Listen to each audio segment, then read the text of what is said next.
Our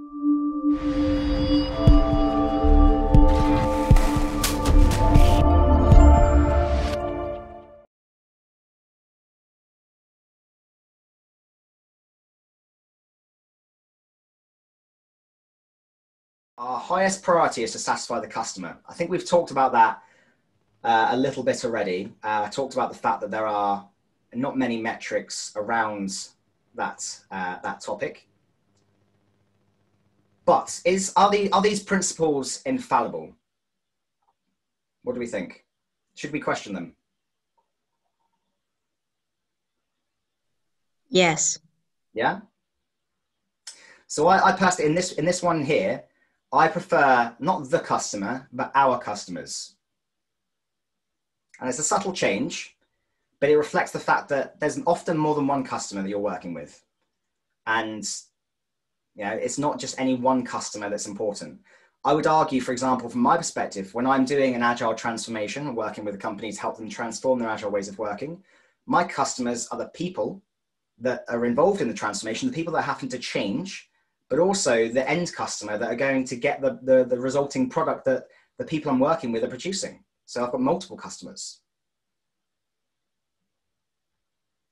Are there any tweaks that you would include in this principle? Aside from perhaps changing software to solution or service? I would change software to product. Mm-hmm. Yeah. Product. A little more encompassing. Yeah. Thank you for that. How about the next one then? So principle number 2, we welcome changing requirements even late in development. Agile processes harness change for the customer's competitive advantage. Does anyone agree that this one's fine and dandy?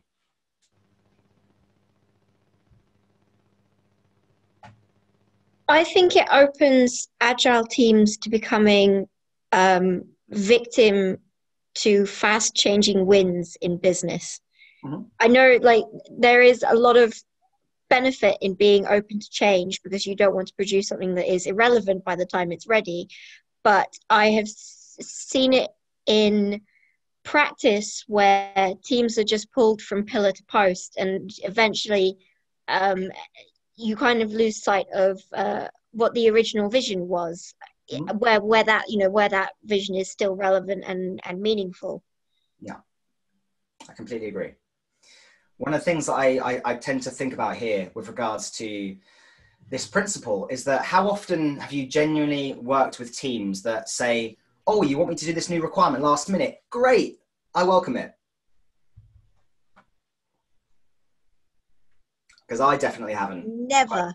I hardly ever find that scenario actually happens. What tends to happen, it's a frustration. It causes context switching. It causes unproductivity. It causes loss of vision. It causes potentially, when you do get around to recommencing on what you're working on before, it might not be the same person. So there's, again, a loss of efficiency there.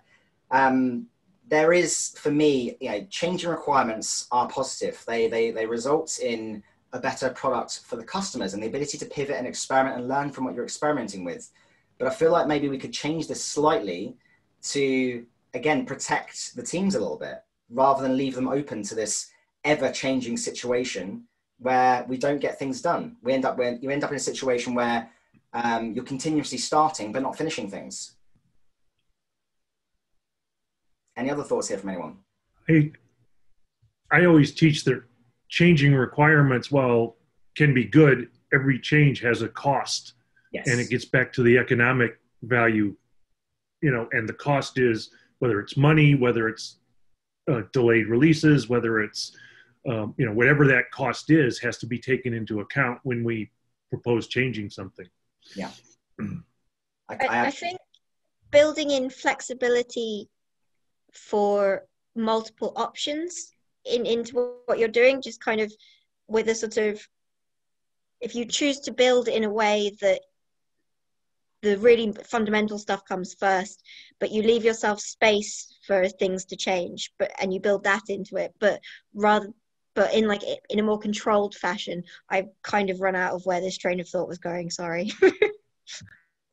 That's okay. I think flexibility here would be useful. Maybe like a qualifying addition here to the end somewhere, which says something like when it makes sense to do so, or when it doesn't compromise productivity. I don't know. There's probably some language that we could come up with. I think they need to include the word that they need to understand the change, welcome the change, but understand it before accepting it. I think that particular word is a bit missing in this particular principle. Understanding the change. Yeah.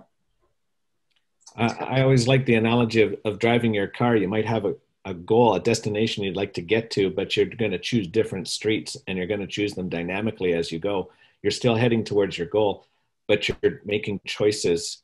I think that's what this number 2 is about, is using the context, your current situation, to your advantage to get to your goal faster. So I don't know if maybe there's a way to reword that somehow. Focus on the goal, but be flexible enough to get there in different ways. Yeah. Has anyone heard of it's a term I became aware of in the last month or so, and it's Coddywampler. Has everyone heard of that? Some people. Yes, but that's probably because we have the same person on LinkedIn.